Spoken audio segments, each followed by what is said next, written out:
स्वागत है आपका एनबीएस पॉडकास्ट के नया एपिसोड में और जल्दी से शुरू करते हैं आज का किस्सा। आज का जो किस्सा है उस पर हम एक डिस्कशन है जो बाद में करेंगे, लेकिन उससे पहले मैं शुरू करता हूँ। और किस्सा है योगेश का। योगेश आज अपनी ज़िंदगी में काफ़ी खुश हैं, सब कुछ है, किसी भी तरीके की कोई कमी नहीं है, धन संपन्नता सब कुछ, और ज़िंदगी काफ़ी अच्छी चल रही है। लेकिन उन्हें एक चीज़ का मलाल है, ये उनका डर है, क्या है ये तो पता नहीं, लेकिन जब भी वो शीशा देखते हैं तो कुछ ऐसा उन्हें नजर आता है अपनी शक्ल के अलावा, जिसके बाद वो शीशा दोबारा देखने की हिम्मत कर नहीं पाते। या यूं कहें कि कई वर्ष बीत चुके हैं, वो अपने आप को अच्छे से शीशे में देख ही नहीं पाए। अब इस चीज का क्या कारण है और ऐसा क्या उनको शीशे में नजर आता है अपनी शक्ल के अलावा कि जिसको देखने के बाद उनके पास हिम्मत नहीं बचती कि वो दोबारा से शीशा देख पाए। ये किस्सा शुरू होता है इनके बचपन से, जो अभी तक चलता आ रहा है, जिसका हल शायद अभी तक मिला नहीं। लेकिन फिर भी योगेश इस चीज को लेकर काफी ज्यादा उम्मीद करते हैं कि कभी ना कभी इस डर का, इस खौफ का अंत तो होगा। लेकिन वो किस्सा था क्या जिससे ये सब शुरू हुआ? योगेश काफी छोटे थे, लेकिन छोटे होते से उन्होंने दो बातों को नोटिस किया था। पहली बात ये कि इनके जो दादा दादी थे वो इनको इनकी माँ से काफ़ी हद तक दूर रखने की कोशिश करते थे। वो नहीं चाहते थे कि ये अपनी माँ के साए में पले बढ़े।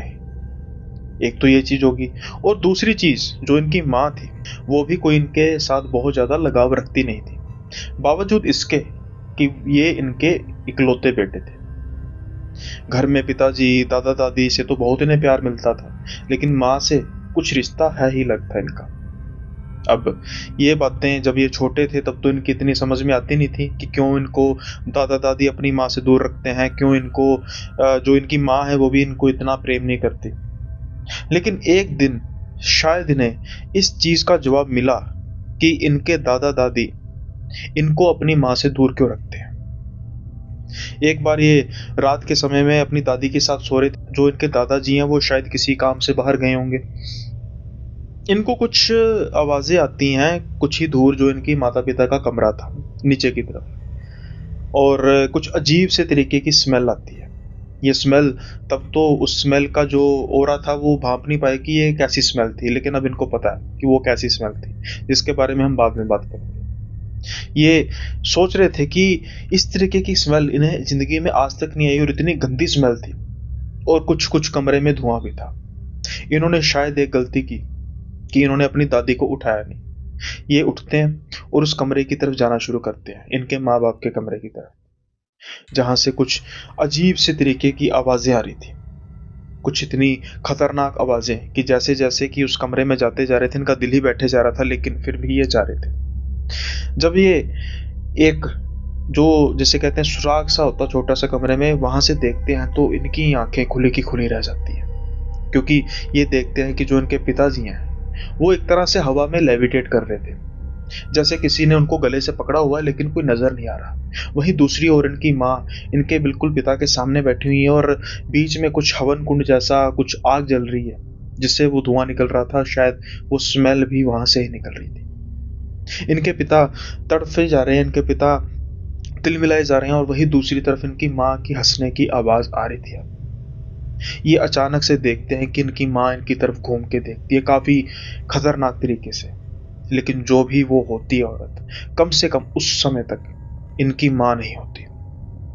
वो जब देखते हैं तो इनकी माँ इनकी तरफ देख के अजीब से तरीके से मुंह खोलती है, और वो आंखें बड़े ही खौफनाक तरीके से चमक रही थी। ये तो बस भागे जाते हैं और अपनी दादी के पास जाकर दुबक के सो जाते हैं।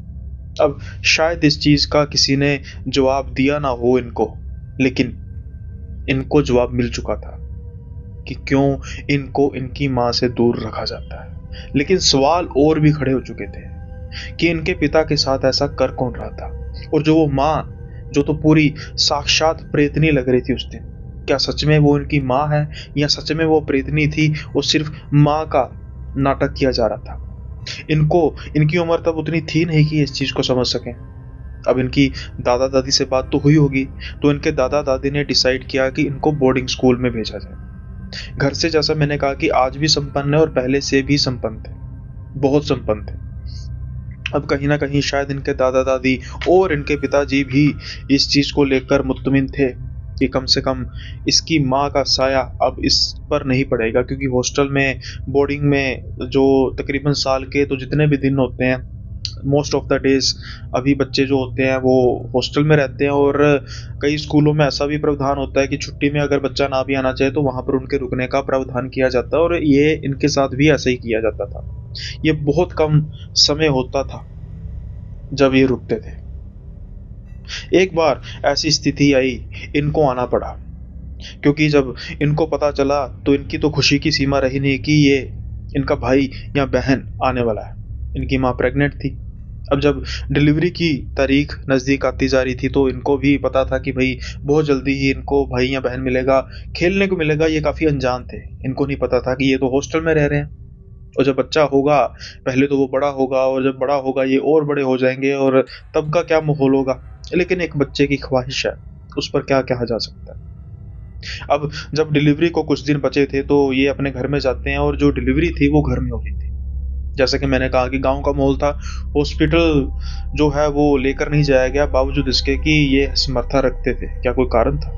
शायद। ये कहते हैं कि मुझे अब वो कारण का पता लगता है। बच्चा होता है, बच्चा मरा हुआ निकलता है। बच्चे को जब लेके जाया जा रहा था तो उसको, उसकी थोड़ी सी शक्ल पर इनकी नजर पड़ी, और ये तो डर के मारे इनकी टांगे कांपने लगी, क्योंकि वो बच्चे की शक्ल किसी प्रेत से कम नहीं थी। इतना बिगड़ा हुआ चेहरा एक छोटे से बच्चे का।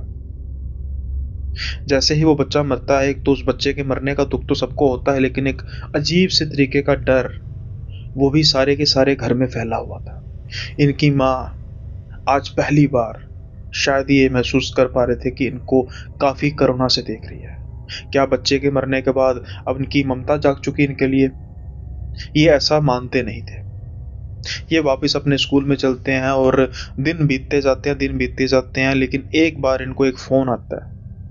आज ये फ़ोन किसी खुशी का फ़ोन नहीं था। इनको पता लगता है कि इनके दादा-दादी जी चल बसे, दोनों एक साथ। एक एक्सीडेंट हुआ जिनमें दोनों की मौत हो गई। अब तो इनको घर में वापस आना ही पड़ेगा। ये घर वापस जाते हैं, सारे क्रियाक्रम करते हैं, सब कुछ, जो भी गेस्ट आते हैं, रिश्तेदार आते हैं, सबको डील करते हैं। और धीरे-धीरे जैसे-जैसे दिन बीतते जा रहे थे, वैसे-वैसे जो गेस्ट की कमी होनी शुरू होगी, मतलब आने-जाने वालों की भी जो तादाद कम होने लगी। अब ये लगभग-लगभग अपने घर में 3 जाने थे। ये, इनकी माँ और इनके बाप। ये आज हैरान बहुत थे, काफ़ी ज़्यादा हैरान थे इस चीज़ को लेकर कि इनकी माँ का जो नज़रिया है अब इनकी तरफ काफ़ी ज़्यादा सॉफ्ट है। वो इनसे बात करना चाहती है, वो इनको गले लगाना चाहती है, लेकिन ये तो अपनी माँ से दूर रहने के आदी तो हो चुके थे। फिर भी इनको हैरानी थी। आमतौर पर बच्चों को हैरानी तो तब होती है ना जब उनकी माँ उनसे नाराज़ होती है, उनसे बोलती नहीं है, लेकिन यहाँ पर तो बिल्कुल उल्टा हो रहा था इनके लिए। कुछ सवाल अभी भी बने हुए थे, लेकिन शायद अब ये उन सवालों के जवाब चाहते नहीं थे।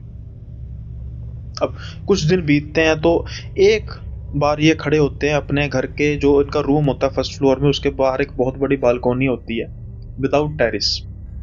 और ये खड़े होते हैं तो इनको एक बड़ी अजीब सी आवाज़ सुनाई देती है, एक जानवर की आवाज़, जो मुताबिक इनके कि शायद वो भेड़िया था।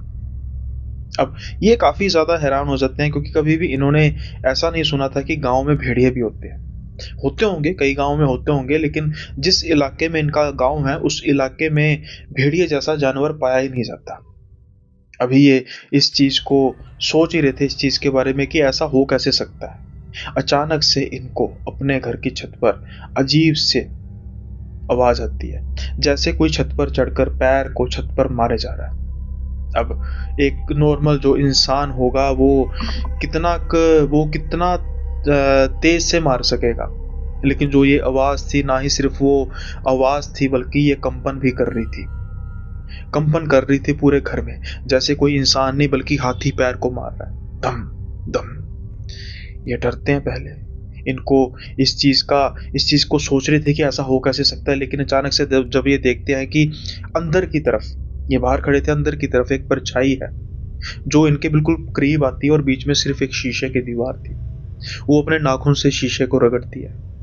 बस ये इससे ज़्यादा बर्दाश्त कर नहीं सकते थे, और ये बेहोश होके वहीं पर गिर जाते हैं। अब जब इनकी जाग खुलती है, जब ये होश में आते हैं तो सुबह का समय हो गया होता है, जैसे कल तकरीबन शाम या रात का समय था। ये देखते हैं कि ये अपने बिस्तर पर पड़े हुए हैं, बड़े ही आराम से, मतलब कंबल है ऊपर, सर्दियाँ शुरू हो चुकी थी। और ये नीचे उतरते हैं, नीचे उतर के देखते हैं कि इनकी माँ अपना काम कर रही है, इनके पिताजी अपना काम कर रहे हैं, इनकी तरफ देख के मुस्कुराते हैं कि सब कुछ बात बात करते हैं नॉर्मल, जैसे गुड मॉर्निंग वगैरह। इनको इस चीज़ की काफ़ी ज़्यादा हैरानी होती है कि कल मैं रात को बेहोश हो चुका था, और इसके अलावा जो मेरा हाल था, आज मैं सुबह उठा हूँ, इतने प्यार से मुझे किसी ने बिस्तर पर कैसे लेटाया? वो तो यहाँ माँ होंगे या बाप होगा, पिता हो गया। तो ये तो दोनों इस तरीके से बिहेव कर रहे हैं कि इनको कुछ पता ही नहीं। खैर, कुछ अजीब सी हरकतों से तो इनका पाला पड़ना शुरू हो ही चुका था, और ये इस चीज़ को आई गई कर देते हैं। क्या इन्हें ऐसा करना चाहिए था? नहीं, इन्हें पूछना चाहिए था अपने पिता से कि कल रात मेरे साथ क्या हुआ।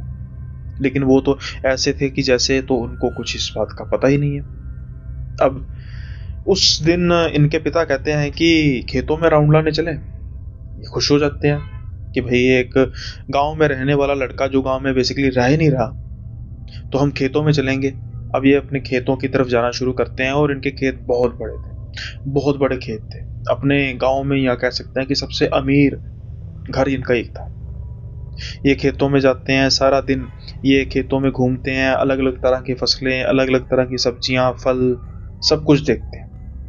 काफ़ी खुश होते हैं, माइंड इनका रिलैक्स होता है। बीच-बीच में पूछने की कोशिश तो करते हैं अपने पिता से कि कल रात को मेरे साथ कुछ हुआ, इसके बारे में आपको सच में कुछ नहीं पता। लेकिन फिर ये रहने देते हैं कि माहौल शायद नहीं है पूछने वाला।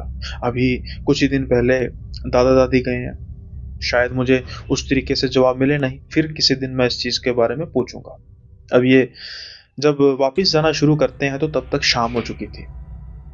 अब इनका जो खेत खलियान थे, वो सारे अंधकार में डूब चुके थे। ये गाड़ी की तरफ जाते हैं। गाड़ी में जैसे ही बैठते हैं, ये एक चीज़ नोटिस करते हैं कि चरी होती है, जो फसलों व पशुओं के खाने का जो चारा होता है, वो काफ़ी ऊँची होती है। उस चरी के बीच में एक काफ़ी बड़ा साया जो गर्दन को टेढ़ा करे कर खड़ा हुआ। इनको काफ़ी ज़्यादा अजीब लगता है, और सबसे बड़ी अजीब चीज़ या सबसे डरावनी चीज़, आज इनका पाला दूसरी बार एक ऐसी चीज़ से पड़ रहा था, जिनको इन्होंने काफ़ी समय पहले अपने बचपन में देखा था। वो चमकती हुई आँखें उस परछाई की। क्या आपको याद है कि सबसे पहले इन्होंने कब देखी थी वो आँखें? कमेंट में बताइएगा। ये वही आँखों को दोबारा से जब देखते हैं तो डर से कँपकँपाने लगते हैं। इनके पिता गाड़ी में बैठते हैं, ये अपने पिता शायद वो भी नोटिस कर रहे थे, वो परछाई देख के उतरने की कोशिश करते हैं, लेकिन वो उनका हाथ पकड़ते हैं और जल्दी से गाड़ी भगाते हैं। अब ये गाड़ी उस कच्चे रास्ते से भगाई जा रहे थे सड़क की तरफ। ये देखे जा रहे थे कि वो जो परछाई है, ना ही सिर्फ इनका पीछा कर रही है, बल्कि वो बड़ी भी होती जा रही है। अब एक टी पॉइंट आता है जिसमें वो लेफ्ट की तरफ मुड़ते हैं, जहाँ से मेन रोड होती है। जैसे ही वो सड़क की तरफ आते हैं और वो परछाई गायब हो जाती है। ये इतना डर चुके थे, इतना सदमे में थे, इतने सकते में थे कि सारे रास्ते अपने पिता से कोई बात नहीं करते। इनके पिता का हाल भी शायद वही था। अब ये जब घर में जाते हैं, घर में जाके इनके पिताजी कवर अप करने की कोशिश करते हैं, कुछ नहीं था, बस वैसी कोई होगी चीज़, कोई जानवर की परछाई होगी। पता शायद उन्हें भी था कि जानवर की परछाई मानी जा सकती है, लेकिन क्या कभी परछाई की आंखें होती हैं, और वो भी चमकदार? नहीं। आज इनको इस चीज़ का गुस्सा भी था कि शायद आज इनके पिता इस बारे में बात कर देते, लेकिन उन्होंने की नहीं। वो भी करना चाहते थे, लेकिन वो इतना डर चुके थे कि बस अपने कमरे में जाते हैं, और रात जैसे-तैसे गुज़र जाती है। इनकी माँ इनको सँभालने की कोशिश तो करती हैं, लेकिन ये एक्सेप्ट नहीं करते। बस ये अपने कमरे में जाते हैं और सारी रात इसके बारे में सोचते रहते हैं कि ये मेरे घर में हो क्या रहा है, और फ्लैशबैक्स कि मेरी माँ, वो जो रूप मैंने अपनी माँ का देखा था, और वो आँखें, आप समझ ही गए होंगे। फिर भी अगली सुबह होती है, ये देखते हैं कि इनके पिता फिर बिल्कुल नॉर्मल, कि जैसे कल कुछ हुआ ही नहीं होता। आज फिर ये कहते हैं कि हम खेतों की तरफ चलेंगे, लेकिन दिमाग में एक बात थी कि भाई शाम होने से पहले वापस आ जाएंगे। अब ये अपने खेतों की तरफ जाते हैं। एक हिस्सा जो इनके खेत का होता है, जहाँ पर अभी कोई फसल उगी नहीं होती, जब दोपहर का समय हो चुका होता है, उस हिस्से को क्रॉस करते हैं। लेकिन जब वो वापस आते हैं तो वो एक बड़ी चीज को नोटिस करते हैं। पहली चीज कि एक वहां पर जानवर मरा हुआ था। जो जानवर इनको भेड़िए जैसा लग रहा था, अब ये काफी ज्यादा उसको देख के हैरान होते हैं, क्योंकि इनके इलाके में, जैसे मैंने कहा, कि भेड़िया तो होता ही नहीं है। ये अपने पिता से बात करते हैं और पिता कहते हैं भाई किसी जानवर ने मार मूर दिया होगा, उस पर दांतों के निशान थे। लेकिन ये मानने के लिए तैयार नहीं थे। वो कहते हैं कि पिताजी भेड़िया है, बकरी नहीं है। अगर किसी जानवर ने इसको मारा भी होगा तो कम से कम इससे बड़ा जानवर तो चाहिए ना। और इससे बड़ा जानवर क्या हो सकता है आपको पता ही है।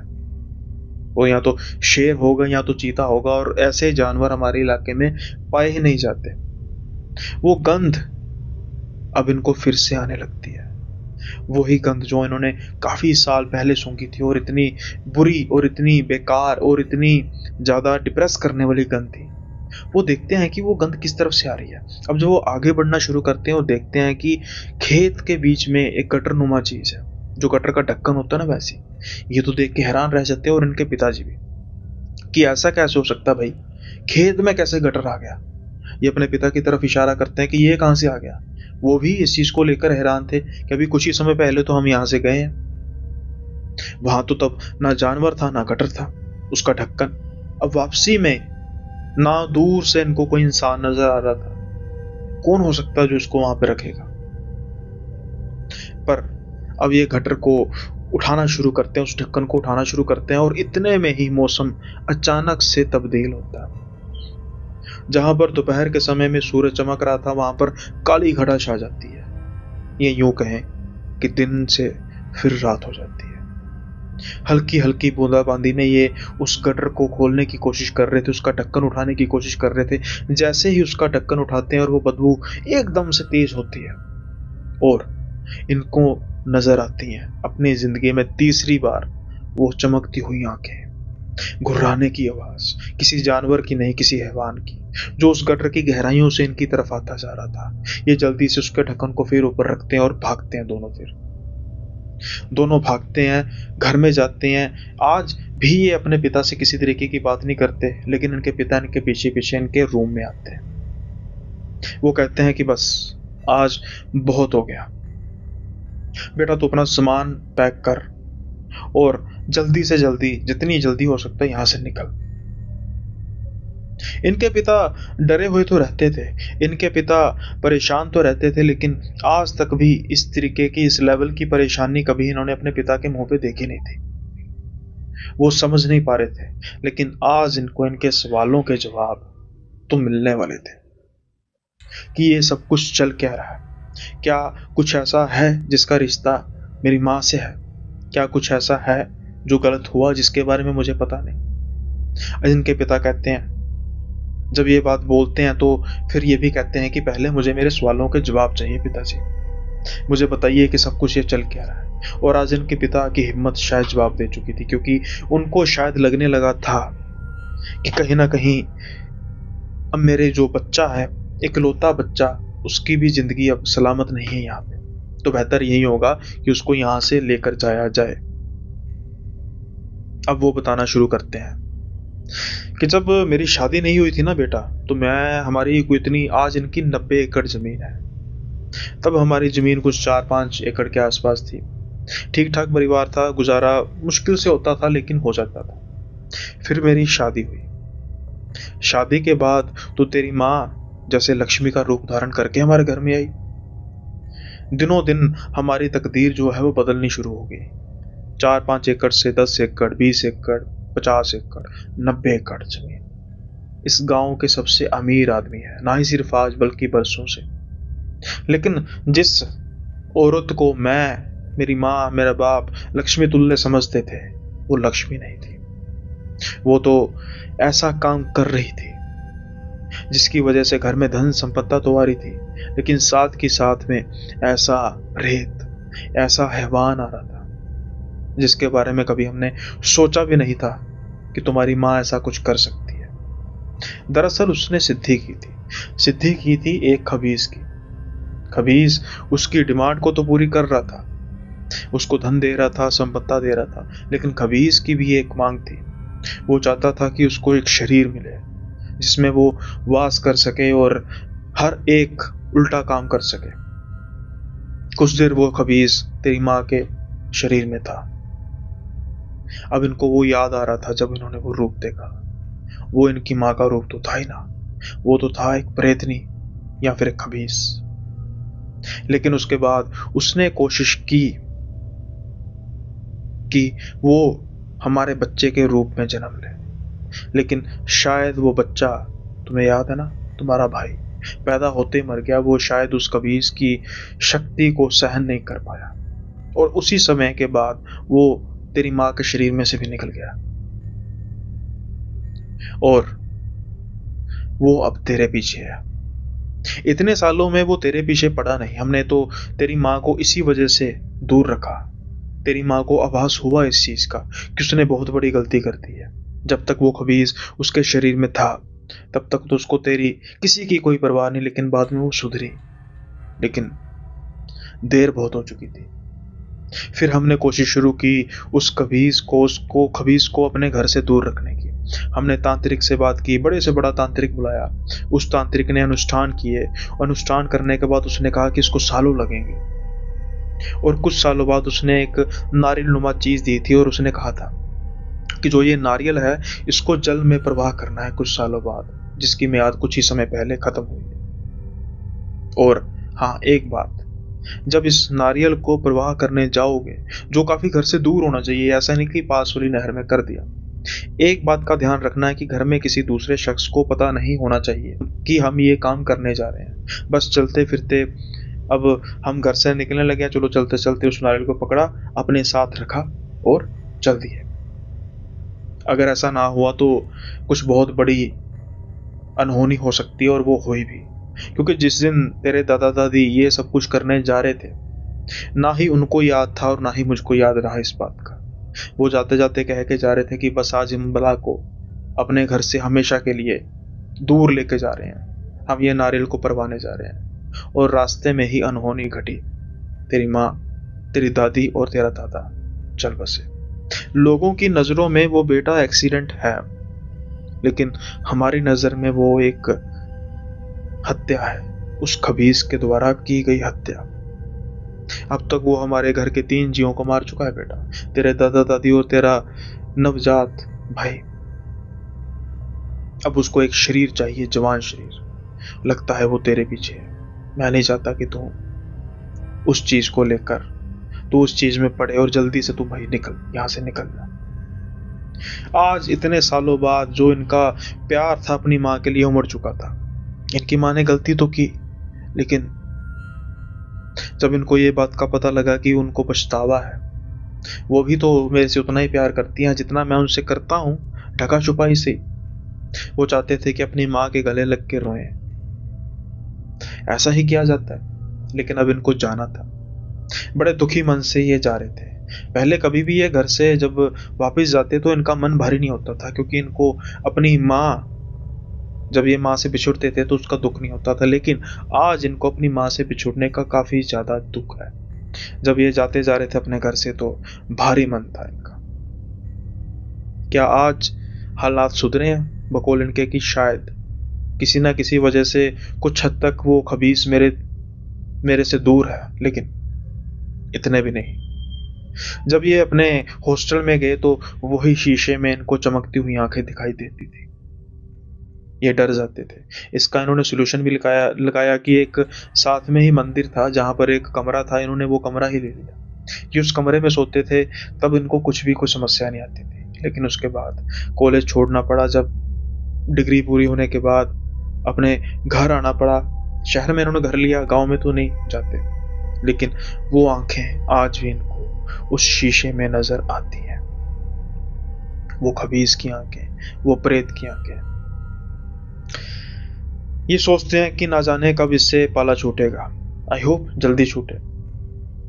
अब ये किस्सा, जैसे मैंने कहा था, कुछ डिस्कशन करेंगे। मैंने काफ़ी पॉपुलर पॉडकास्ट में इस किस्से को डिस्कस किया था और कुछ मुझे मैसेजेस आ रहे थे, काफ़ी दिनों से मैं इग्नोर कर रहा था। लेकिन फिर मैंने सोचा कि अब इसको अपनी जो आर्काइव हैं वीडियो के उसमें डाला जाए। वो कह रहे थे कि भाई हम तो आपकी नरेशन में इसको सुनना चाहते हैं, वो तो आपने डिस्कस किया था प्लस में पॉडकास्ट में, और इंटरप्शन होती है पॉडकास्ट में आपको पता ही है, लेकिन हम इसको on the go one go में सुनना चाहते हैं आपके जुबान से, आपकी जुबानी दोबारा। तो इसलिए मैंने उन भाइयों के लिए, उन व्यूअर्स के लिए ये जो किस्सा है उसको नरेट किया है। तो भाई जिन्होंने पहले सुना उसके लिए बहुत बहुत माफ़ी कि मैं इसको रिपीट कर चुका हूँ, लेकिन अगर दोबारा सुनेंगे तो अच्छा आई थिंक लगेगा। कुछ तरीके से, अपने तरीके से मैंने जो सोलो स्टोरीज होती है उसमें जैसे मैं यूज़ करता हूँ बोल नरेशन का स्टाइल, उसमें शायद आपको अच्छा लगा। और अगर अच्छा लगा है तो जल्दी से लाइक करना मत भूलिएगा, साथ के साथ ही चैनल को जरूर सब्सक्राइब कीजिए। इसका मैं आपको प्रूफ दूंगा आज वीडियो के एंड में कि क्यों मुझे बार बार बोलना पड़ता है। एक तो मैं पहले भी दे चुका हूँ, एक और दूंगा, तो भाई जरूर सब्सक्राइब कीजिए। अब हम बढ़ते हैं अगले किस्से की ओर।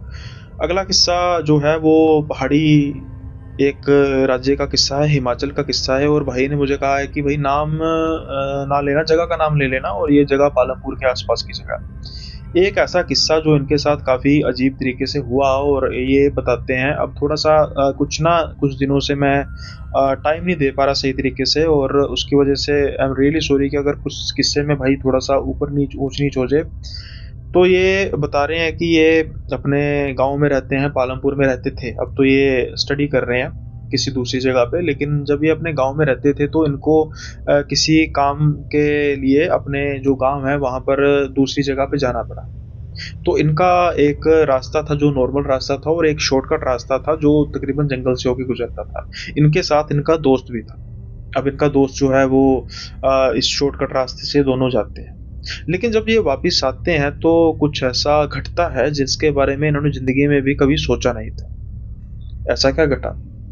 जब ये वापिस आ रहे थे ना, तो शाम का समय हो चुका था, और जब ये जंगल के उस हिस्से से निकल रहे थे तो ये देखते हैं कि वहाँ पर 5 कुत्ते के बच्चे हैं, जो ऑलमोस्ट नवजात ही हैं। ये देख के काफ़ी हैरान होते हैं कि ये सिर्फ़ 5 बच्चे यहाँ पे कर क्या रहे हैं? भाई अब जंगल है, जानवर तो होंगे, लेकिन इतने नवजात बच्चों के आसपास इनकी माँ तो होनी ही चाहिए ना। ऐसा कैसे हो सकता है कि इनकी माँ इनके साथ ना हो? भाई इतने इस हालत में तो भाई अगर कुत्तों के आसपास कोई भटक भी जाए तो जो बच्चे कुत्तों की माँ होती है, वो वर्ड मैं नहीं बोलना चाहता, अजीब लगता है, वो तो भाई टांग फाड़ देती है, बड़ा बुरा हाल करती है। लेकिन फिर भी ये उसको देखते हैं, थोड़ा सा पुचकारते हैं और आगे की तरफ बढ़ना शुरू करते हैं। इनके जो जंगल का एरिया खत्म होता है ना, वहाँ एक छोटा सा पुल है और एक साथ में मंदिर है। इनको थोड़ी सी बात अजीब लगती थी कि भाई ये मंदिर पुल के पास ही क्यों है। आज इस बात का इनको पता लगने लगा था। जब ये उस जंगल को क्रॉस करके उस पुल की तरफ जाते हैं तो वो देखकर हैरान हो जाते हैं कि 5 कुत्ते के बच्चे वहां पर भी हैं, लेकिन वो पहले से काफी बड़े हैं। इतने बड़े कि वो चल फिर भी सकते हैं और भौंक भी सकते हैं। वो इनकी तरफ देखकर भौंकना शुरू कर देते हैं। ये काफी ज्यादा हैरान होते हैं। ये अपने आगे पीछे देखते हैं कि भाई हमारे पे आगे पीछे कोई है तो नहीं, लेकिन कोई होता नहीं है। जो ये स्टोरी बता रहे हैं ये तो पहले से डरे हुए थे। क्या उन कुत्ते के बच्चों को देखकर नहीं, वो तो एक हिस्सा था।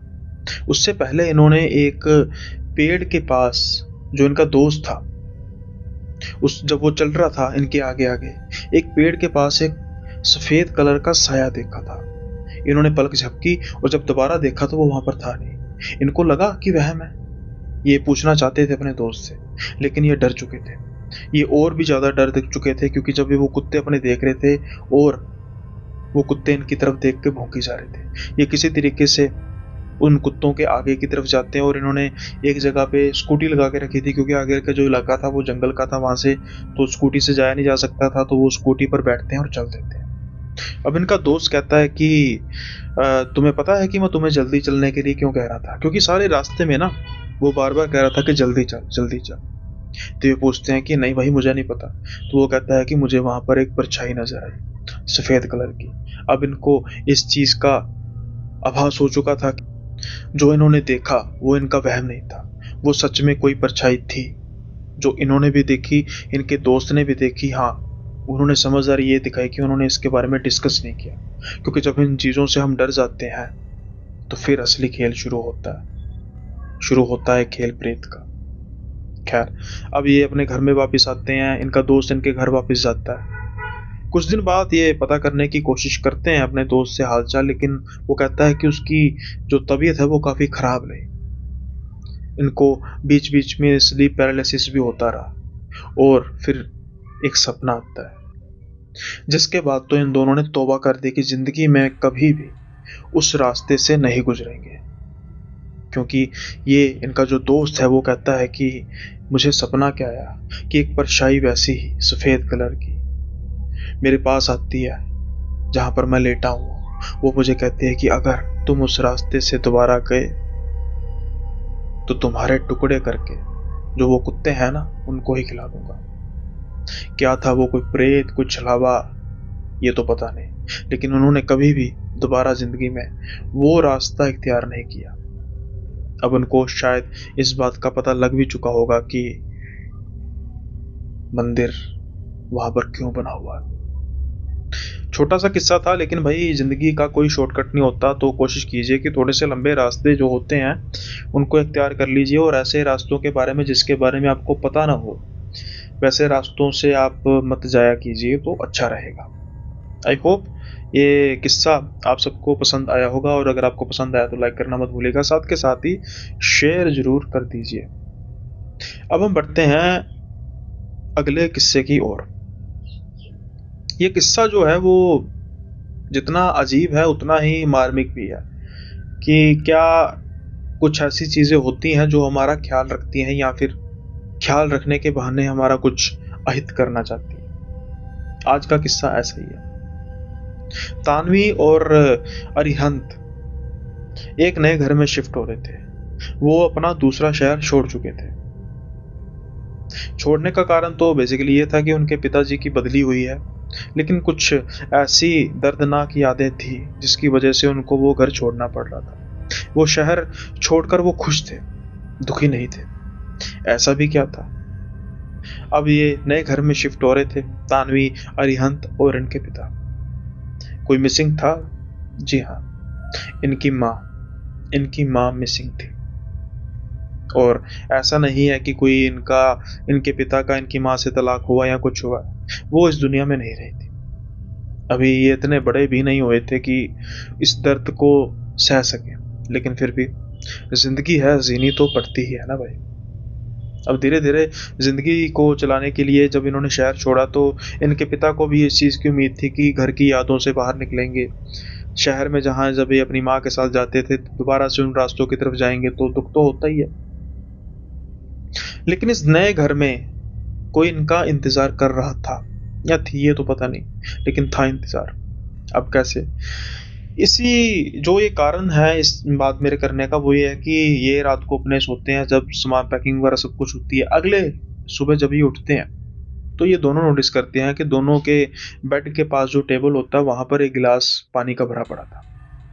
वैसे तो रात को इनको पानी पीने की आदत नहीं है, लेकिन ये बड़े हैरान रहते हैं और ये अपने पिता से पूछते हैं कि पापा आपने हमारे घर जो गिलास है वहां पर पानी क्यों रखा? तो वो कहते हैं कि मैंने तो कोई पानी नहीं रखा। अब जब इनके पिता देखते हैं तो वो देखते हैं पानी पड़ा हुआ है और बड़े हैरान होते हैं इस चीज को देखकर। फिर सोचते हैं कि शायद मैं भूल गया हूँगा, और बात हो जाती आई गई। ये नोटिस करते हैं कि एक चेयर होती थी जो इनके बेड के बिल्कुल पास पड़ी होती थी। अब इसमें कोई अनयूजुअल चीज़ क्या? अनयूजुअल चीज़ यह है कि वो चेयर की पोजीशन तकरीबन हर रात को चेंज होती थी, जो किसी कॉर्नर में पड़ी हुई होती थी, इनके बेड के पास आकर पड़ी होती थी। और कई कई दिनों बाद वो जो गिलास है, वो पानी है, वो इनके टेबल के बिल्कुल पास ही पड़ा होता था। अब ये बात इनकी समझ में आती नहीं थी। पिता के साथ ये बार बार बात करने में डरते थे। धीरे धीरे इनकी बहन जो इनसे छोटी थी वो एक इल्यूजन में रहने लग पड़ी कि ये हमारी माँ है। जब हम सो रहे होते हैं तो वो चेयर जो है किसी के पास आ जाती है, वो हमारा ध्यान रखती है, ये हमारी माँ ही है जो पानी रखती है।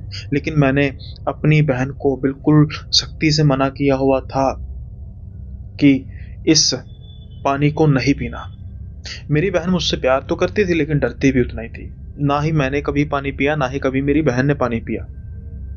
और इस चीज को लेकर मैं काफी खुश था, लेकिन परेशान तो था कि ऐसा कैसे हो सकता है कि ये पानी गाहे बगाहे हमारे टेबल के पास होता है। पिताजी तो ऐसा करते नहीं, और ये चेयर। धीरे धीरे समय बीतता जा रहा था। इन दो हरकतों के अलावा कभी कुछ होता नहीं था। वो चेयर कुछ ऊंची चेयर थी, तो मैं रात को जब सो रहा होता, देखता कि चेयर तो होती नहीं, लेकिन सुबह उठते जब उस रात के पहर में जब नींद गहरी होती है, पता ही नहीं लगता था कि चेयर कब आ जाती है। अब धीरे-धीरे समय बीता, हम बड़े हुए और हमने वो घर छोड़ दिया, क्योंकि वो घर रेंट पे था। जब वो घर छोड़ा, फिर उसके बाद हम दूसरे घर में गए। जैसे ही हम दूसरे घर में गए, तो वो हरकतें बिल्कुल से बंद हो गई। मेरी बहन काफ़ी दुखी थी, उसको लगता था कि मेरी माँ ही है, जो जिसकी आत्मा जो है वो वहाँ पर है, लेकिन अगर ऐसा कुछ होता तो वो दूसरी जगह पे भी आती। फिर जो मेरा माथा ठनका, तो फिर मैंने पता करना शुरू किया, और पता करते-करते इस घर के राज की तह तक जाते-जाते ये पता लगा कि इस घर में सुसाइड हुए हैं 3 लोगों के। एक औरत थी जिसने अपने बच्चों को पानी में जहर देकर मार दिया। बाद में फांसी का फंदा लेकर मर गई, और ये वही कमरा था जहाँ पर ये सोते थे।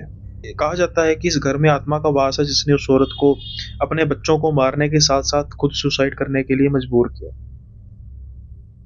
अब ये समझने में काफ़ी ज़्यादा परेशानी महसूस कर रहे हैं कि जो वो पानी आता था, क्या उसमें ज़हर था? क्या वो जो कुर्सी है उसका बार-बार मेरे हमारे बेड के पास आना इस चीज़ का गवाही थी कि मैं ऐसे मरी थी? हाँ, ये बात तो कन्फर्म थी कि वो इनकी माँ की आत्मा नहीं थी। लेकिन जो भी वो आत्मा थी, इनको लगता है कि अगर हम वो पानी पी लेते, तो शायद आज हम भी उस कमरे में सदा-सदा के लिए वहाँ पर बंद कर रह जाते।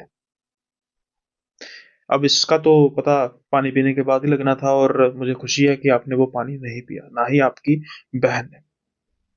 आई होप ये किस्सा भी आपको पसंद आया होगा, और अब जल्दी से हम चलते हैं आज के कमेंट सेक्शन की ओर, और देखते हैं कि हमारे भाइयों ने क्या-क्या, व्यूअर्स ने क्या-क्या कमेंट्स किए हैं।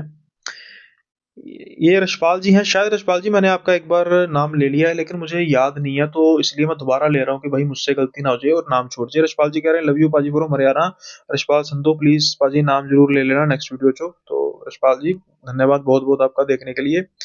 और अब हम बढ़ते हैं अगले कमेंट की ओर, और ये कह रहे हैं कि ये है सुचि वशिष्ठा 18। ये कह रहे हैं, सुनील भाई please read my comment as well, I am your regular listener from Canada. हर रात आपका वीडियो सुनने बिना नींद नहीं आती, थैंक यू।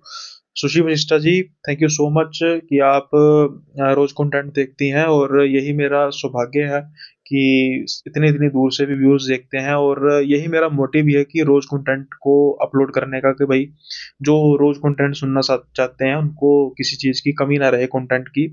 तो thank you so much Sushi Vashishtha ji. और अब हम बढ़ते हैं एक कमेंट की ओर, जो मैंने शुरू में बात की थी कि भाई क्यों मैं कहता हूँ सब्सक्राइब करने के लिए। एक तो लास्ट वीडियो में भी डिस्कस हुआ था, और एक ये एक और कारण है। ये मेरे ना रेगुलर व्यूअर हैं, मुझे पक्का विश्वास है कि भाई इन्होंने चैनल तो सब्सक्राइब किया होगा, लेकिन धक्का लगा सुन के, खुशी भी हुई। वो किस चीज़ की? ऐसा फैक्ट्स हैं जो तकरीबन हर वीडियो में तो कमेंट करते ही करते हैं, लाइक भी करते होंगे, शेयर भी करते होंगे, लेकिन सब्सक्राइब किया था ये खुद ही बता रहे हैं। एसआर फैक्ट स्टैंड बोल रहे हैं कि सब्सक्राइब वाली बात बिल्कुल सही है भाई, मैं आपकी वीडियो शुरू से देख देख रहा हूँ और डेली देखता हूँ, लेकिन सब्सक्राइब मैंने कुछ दिन पहले ही किया। उसका कारण था कि मैंने कभी ध्यान ही नहीं दिया कि मैंने सब्सक्राइब किया है या नहीं।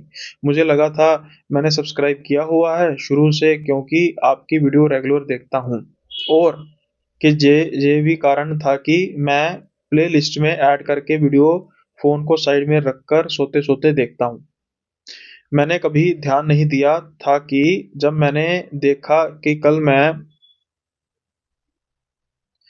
कल मैंने तो अभी तक सब्सक्राइब ही नहीं किया, मुझे बहुत बुरा फ़ील हुआ कि भाई की वीडियो डेली देखता हूँ और आप बोलते हो कि सब्सक्राइब करने को कभी-कभी। तो एक बार जो मेरी तरह रेगुलर व्यूअर हैं, ध्यान ज़रूर दे एक बार, किया जा नहीं किया करो जल्दी। तो भाई की बात के मान के भाई चैनल को सब्सक्राइब कर लो। जो रेगुलर व्यूअर हैं वो भी सब्सक्राइब इतनी लेट कर रहे हैं, तो भाई फिर कहीं न कहीं कमी तो मुझ में है कि मैं कुछ किसी तरीके से आपको इस चीज़ को लेकर कन्विंस नहीं कर पा रहा कि चैनल देखने के बावजूद भी आप सब्सक्राइब कर नहीं कर रहे। तो भाई की बात को भी मानिए, और जैसा मैंने कहा था कि अ, मेरे जो रेगुलर व्यूअर्स हैं वो चैनल को देखते भी हैं, लाइक भी करते होंगे, कमेंट भी करते होंगे, सब्सक्राइब नहीं कर रहे। तो ये इस बात का एक जीता जागता उदाहरण है। तो प्लीज़ भाई आप चैनल को ज़रूर सब्सक्राइब कीजिए, क्योंकि जैसे सब्सक्राइबर्स बढ़ेंगे ना, वैसे ही तो चैनल की ग्रोथ बढ़ेगी, वैसे ही यूट्यूब पुश करना शुरू करेगा वीडियो को, और कि भाई एक बंदे की वीडियो को देखने के बाद उसको चैनल सब्सक्राइब किया जा रहा है। अगर आप चैनल को सब्सक्राइब नहीं करेंगे तो फिर वो यूट्यूब का एल्गोरिथम ऐसा होता है कि भाई इसको कोई देख के सब्सक्राइब ही नहीं कर रहा, तो हम इसकी वीडियो को पुश क्यों करें। हालांकि चलो ग्रोथ तो धीरे धीरे अच्छी हो रही है, उसमें मुझे कोई किसी तरीके की कोई दिक्कत नहीं है, लेकिन अगर एक जगह पर आराम से बैठ गए तो फिर जीवन तो खत्म हो जाता है। जीवन चलने का नाम है और बढ़ने का नाम है। तो इसी कारण से जो है मैं आपसे कह रहा हूँ कि भाई आप चैनल को सब्सक्राइब कीजिए और भाई की बात मानिए। अब ऐसे भाई भी अगर इतनी लेट कर रहे हैं तो कितने हमारे व्यूअर्स होंगे जिन्होंने चैनल को सब्सक्राइब नहीं किया होगा। और एक बार दोबारा से गो थ्रू कीजिए, वीडियो स्टार्ट होते ही देखिए सब्सक्राइब है कि नहीं है, नहीं है तो जल्दी से कीजिए। और एक छोटी सी और चीज़ है, मैं एक आपसे रिक्वेस्ट कर रहा हूँ कि वीडियो स्टार्ट होते ही ना लाइक मत कीजिए, ठीक है। यूट्यूब का एल्गोरिथम दो चीजें देखता है। अगर हम वीडियो स्टार्ट होते ही, जैसे 30 सेकंड का गैप होता है, 30 सेकंड के बाद ही आप लाइक कीजिए और उसके बाद ही आप कोशिश कीजिए सब्सक्राइब करने की, अगर आपने सब्सक्राइब नहीं किया। अदरवाइज क्या होता है कि आप लाइक करते हैं लेकिन वो लाइक में काउंट नहीं होता, कम हो जाता है। दूसरा, आप सब्सक्राइब करते हैं ऑटोमेटिकली वो फिर सब्सक्राइब से होकर अनसब्सक्राइब हो जाता है। आपको लगता है कि चैनल सब्सक्राइब है लेकिन वो मेरी काउंट में कम हो जाता है। तो इस चीज़ का भी ज़रूर ध्यान रखिए। आजकल थोड़ा-सा समय की व्यस्तता के चलते बहुत कम टाइम दिया जा रहा है, बहुत ज़्यादा स्टोरीज़ आ रही हैं। तो मेरी आप सबसे हाथ जोड़ के विनती है कि कई कई भाई लोगों की स्टोरीज़ थोड़ी-सी लेट हो रही हैं, तो उनके मैसेजेस भी आ रहे हैं कि भैया आपको स्टोरी भेजी है, आपने तो स्टोरी बताई नहीं। तो छोटी-सी रिक्वेस्ट है कि थोड़ा-सा समय ज़रूर लग सकता है, लेकिन प्लीज़ मुझे पता है जिसका मैंने लिख के मैसेज भेज दिया ना कि विल नरेट योर स्टोरी सून, तो उसका मतलब है कि वो तो होगी ही होगी। तो कुछ ऐसी स्टोरीज़ हैं जिनको मैंने कहा है कि भई ये स्टोरी थोड़ी-सी मुझे लग नहीं रही कि मतलब जस्टिफिकेशन नहीं दे रही, तो उनको वो थोड़ा-सा बुरा भी माने उनमें से 1-2। तो आपसे भाई हाथ जोड़ के विनती है कि मैं बात सही झूठ की नहीं है, मतलब स्टोरी में थोड़ा-सा क्रक्स होना चाहिए ना, मज़ा होना चाहिए, सुनने का मज़ा आना चाहिए, वो नहीं हुआ। तो दैट्स व्हाई। बट आप ऐसा कर सकते हैं, जो जो व्यूअर्स की मैंने जिन्होंने सब मुझे मुझे स्टोरीज़ भेजी और मैं समहाउ नहीं कर पाया, वो ऐसी स्टोरी मुझे भेज सकते हैं जो ज़रूरी नहीं जो आपकी हो, और किस्से कहानियाँ भेज सकते हैं, और अगर मुझे लगेगा कि उसको नरेट करना चाहिए तो मैं करूँगा, ठीक है? तो आप प्लीज़ वो भी ट्राई करके देख लेना, ऐसी बात नहीं है। तो आई होप जो आज की वीडियो है, आज का सेशन आपको पसंद आया होगा, और अब आपसे विदा लेने का समय है। जल्दी मिलेंगे अगली वीडियो में नए किस्सों के साथ। तब तक के लिए बाय बाय, अपना ख्याल रखिए।